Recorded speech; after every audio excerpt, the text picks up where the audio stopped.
Previously raised with you, and that's the very poor rate of pay of maternity benefit in Ireland compared to other EU states or indeed OECD states. At 25.2% is the average proportion of previous earnings that maternity benefit accounts for in Ireland. It's one of the lowest in the OECD, it's one of the lowest in the EU.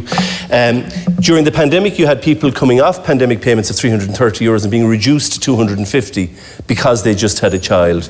That's a penalisation of women for having children.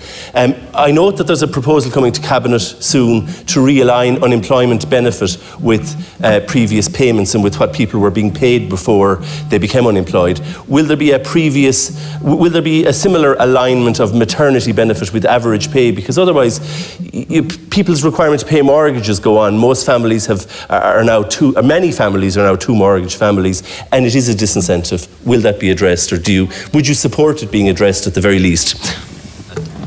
Thanks, Deputy. The short answer to your question is yes, and the work that Minister Humphreys is doing in terms of moving towards pay-related benefits isn't just about job seekers. It would also, or could also, apply to maternity benefit, paternity benefit, illness benefit, for example, to better reflect the fact that if people are out of work for a temporary period, that the money they get should better reflect what they earn and how much they are paying into the PRSI system. But I should say what you referred to was maternity benefit, and that is the minimum payment.